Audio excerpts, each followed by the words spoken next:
Sfârșitul sarcinii naturale, o alternativă.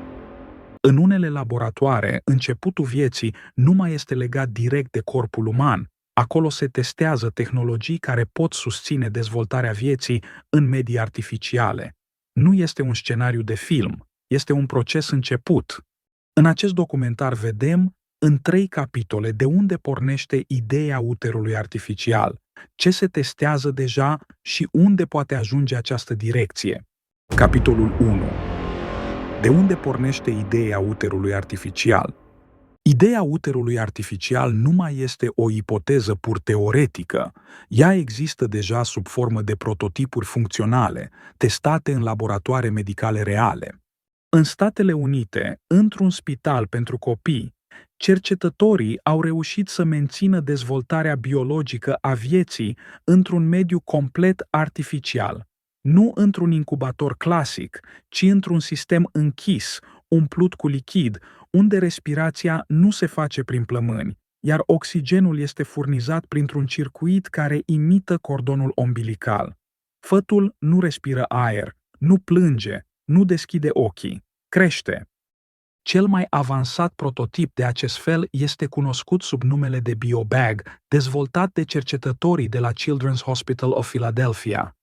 Sistemul a demonstrat că dezvoltarea biologică a unui mamifer poate continua într-un mediu artificial complet separat de corpul mamei.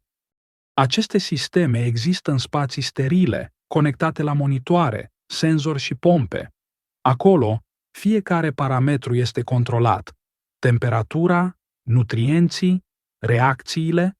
Dezvoltarea este urmărită continuu, fără pauză. Proiecte similare există și în Japonia și Europa. În toate cazurile, scopul declarat este același: salvarea copiilor născuți extrem de prematur. Dar efectul este mai mare decât scopul. Pentru prima dată, o parte din dezvoltarea umană nu mai are loc în corpul unei femei. Până în prezent, aceste sisteme au fost testate pe animale, nu pe sarcini umane complete.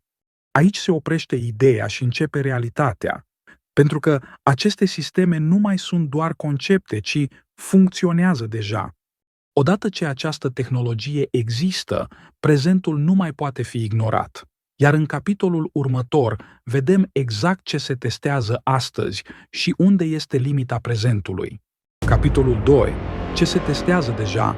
Astăzi, începutul vieții poate avea loc deja în laborator.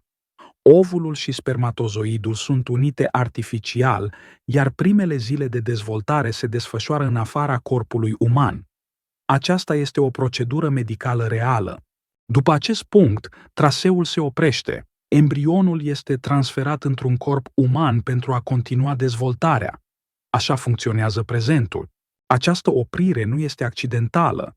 Există o limită etică și legală cunoscută sub numele de regula celor 14 zile, care interzice menținerea embrionilor umani în laborator peste acest prag. Este punctul în care știința poate continua, dar nu mai are voie. În paralel, în alte laboratoare, se testează tehnologii care pot prelua dezvoltarea vieții atunci când sarcina nu mai poate continua. Medii lichide, complet controlate, unde nu există respirație pulmonară, iar oxigenarea, nutrienții și temperatura sunt regulate extern.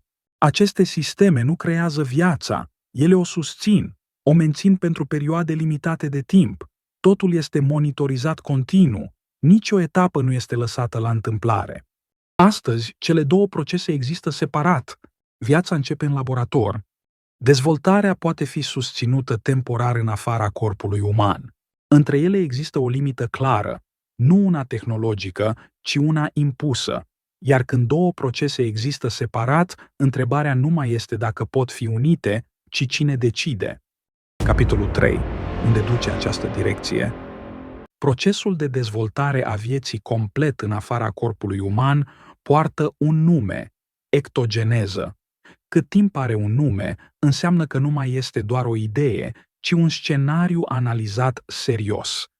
În momentul în care viața poate începe în laborator și dezvoltarea poate fi susținută în afara corpului uman, viitorul nu mai ține de posibilitate, ci de decizie. Astăzi, etapele sunt separate prin reguli. Concepția are loc în laborator. Dezvoltarea continuă în corpul uman sau, în situații limită, este preluată temporar de tehnologie. Această separare nu este una naturală, este una impusă. Pe măsură ce tehnologia avansează, presiunea va veni din argumente practice, siguranță medicală, control al riscurilor, predictibilitate. Fiecare pas mic mută limita puțin mai departe. Pentru prima dată, începutul vieții ar putea deveni un proces vizibil, măsurabil și controlabil de la primul moment. Nu pentru toți, nu imediat, dar posibil. Nu vorbim despre dispariția sarcinii naturale. Vorbim despre apariția unei alternative tehnologice, iar când o alternativă există, regulile se schimbă. Concluzie. Viața poate începe deja în laborator. Poate fi susținută în afara corpului uman. Deocamdată, aceste etape sunt separate, dar ele există. Iar odată ce există, limita nu mai este biologică, ci umană. Ceea ce urmează nu va fi decis de tehnologie, ci de alegerile făcute înainte ca această direcție să devină normalitate. Tu ce crezi? Cine decide cum și unde se naște viața? Ce poveste ați dori să descoperim data viitoare? Dați like, abonați-vă și spuneți-le și prietenilor despre Povești cu Secrete.